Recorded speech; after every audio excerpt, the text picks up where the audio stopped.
ఇది పూర్తిగా social media effect కొంత ఉంది. ఇంకొకటి ఏంటంటే డబ్బు ఎలా అయినా సంపాదించాలి అనే, ఈజీ మనీ సంపాదించాలి అనే ఉద్దేశం ఈ స్వామీజీలకు ఎలా ఉందో సామాన్య ప్రజలకు కూడా ఉంది. ఆ ఈజీ మనీ ఉండబట్టే, ఈజీ మనీ సంపాదించాలి అనే ఒక ఆశ కాంక్ష ఉండబట్టే అసలు ఈ అమ్మాయిని మొదటిసారి తణుకులో ఉన్న అఘోరి బాబా దగ్గరికి తీసుకుని వెళ్ళారు.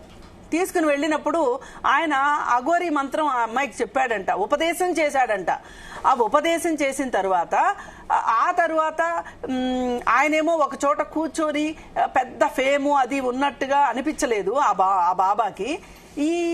ఈ శ్రీనివాస్ వచ్చేసేసి చాలా హడావుడి చేసేస్తున్నాడు, మీడియాలో హల్చల్ చేసేస్తున్నాడు. ఇవన్నీ చేస్తుంటే చూసి వీళ్ళకేమనిపించిందంటే ఆ బాబా కన్నా ఈ శ్రీనివాస్ ఇతను బెటర్ ఏమో త్వరగా డబ్బులు సంపాదించడానికి అని చెప్పి ఈ బాబాని తీసుకొని వెళ్ళి, అదే ఈ అఘోరి గారిని, శ్రీనివాస్ గారిని, ట్రాన్స్జెండర్ని తీసుకొని వెళ్ళి, ఈ 420ని తీసుకొని వెళ్ళి ఇంట్లో పెట్టుకున్నారు 10 రోజులు.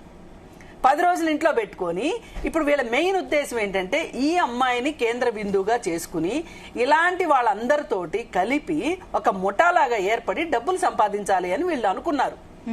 అనుకుంటే ఇది డామిట్ కథ అడ్డం తిరిగింది. లాగా వీళ్ళింట్లో బీరులు దాగి, వీళ్ళింట్లో బిర్యానీలు తిని, వీళ్ళింట్లో సిగరెట్లు దాగి, వీళ్ళింట్లో వాళ్ళతోనే ఆషామాషి వేషాలన్నీ వేసి ఈ అమ్మాయికి ఏం చెప్పాడు, అసలు మనం ఖచ్చితంగా సంపాదిస్తాం, మనం ఆశ్రమం కడతాం, మన ఆశ్రమంలో వీళ్ళందరికీ వాటాలు ఎందుకు ఇవ్వాలి, నువ్వు నాతో వచ్చాయి అనేసరికి చక్కగా అతనితో కలిసి వెళ్ళిపోయింది.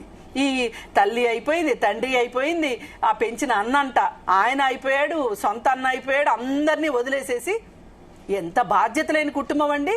తండ్రి చూస్తే తాగుబోతూ, తల్లి చూస్తేనేమో ఆశపోతూ, ఈ అన్న చూస్తేనేమో సోమరిపోతూ, ఈ ఎక్స్ట్రా ఆర్టిస్ట్ విష్ణు అనే అతను వీళ్ళందరి మీద డబ్బు సంపాదించాలని కొంత ఇన్వెస్ట్ చేశాడు వాళ్ళ మీద.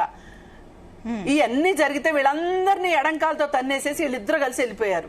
వెళ్ళిపోతే గుజరాత్ దాకా వెళ్ళిపోయిన వాళ్ళని విష్ణు వెళ్ళి మళ్ళీ వెనక్కి అమ్మాయిని తీసుకుని వచ్చాడు. ఎందుకంటే ఏమనుకున్న బిజినెస్ స్టార్ట్ చేశారు వీళ్ళు, ఎన్ని మేడలు కట్టుకున్నారు, ఎన్ని డబ్బులు వస్తాయి అనుకున్నారు, వీటన్నిటికీ